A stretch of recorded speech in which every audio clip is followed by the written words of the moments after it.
Okay, let's dive into something that I think we all feel, but we don't really talk about it. And that's the power of not posting. In a world that is just constantly screaming for updates, we're going to explore why choosing digital silence, well, it might just be your greatest strength.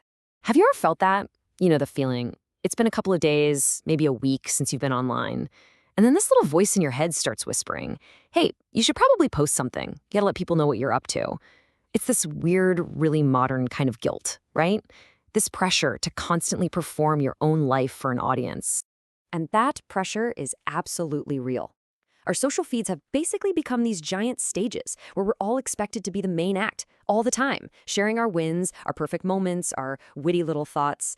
So, what happens when you just decide to step away from the microphone for a bit? Well, that brings us to our first big idea, what I like to call the myth of inactivity. See, our culture has kind of developed this whole set of assumptions about what your silence means. And let's be honest, they're usually not very generous. Yeah. If you go quiet, people's minds just jump to conclusions, don't they? They think something must be wrong, you're sad, or maybe your life has just gotten boring. There's this bizarre fear that if you're not constantly broadcasting your life, you're just not relevant anymore. That your experiences only really count if they're shared for everyone to see. But what if we've been looking at this whole thing completely backwards? What if your silence isn't a sign that something's wrong, but actually a sign of some really profound personal growth? And that leads us to a totally new way of looking at this. Let's try to reframe this entire concept. It's not about a lack of action.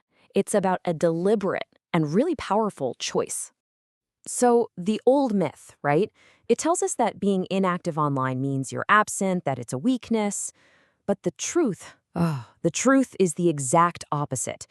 Choosing silence is actually about being more present in your own life. It completely flips what society sees as weakness into a genuine, profound strength. So what is digital silence really? Well, it's not just about forgetting to post. No, it's an active, conscious decision.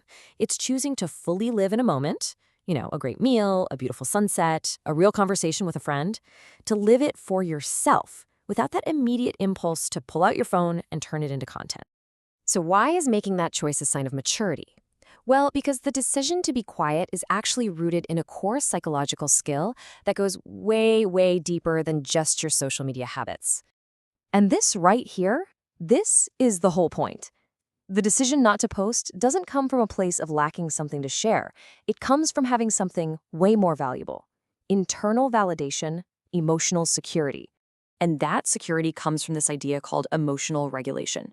It's basically the ability to feel something, joy, excitement, pride, and to manage that feeling inside yourself without needing that immediate rush of external validation from likes and comments to make it feel real.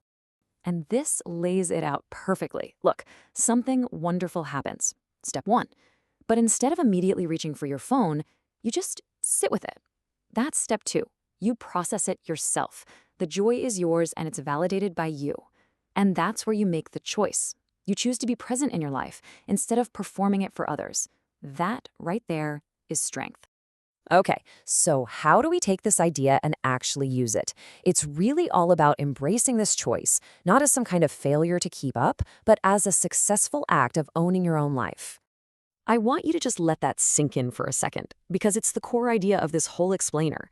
Your quiet social media feed, it's not an empty space. It's a space that's actually filled with emotional strength, with self-awareness, and just the richness of a life that's being lived for an audience of one: you. Always remember this. You are the main character of your story, not just the person documenting it. And it is perfectly okay. In fact, it's incredibly powerful to have chapters that you decide to keep entirely for yourself. So I'll just leave you with this one last thought to chew on. As you go about your day today, just think about this question. What beautiful or funny or meaningful little moment will you experience and just keep for you? What will you choose not to share as an act of presence, as an act of strength?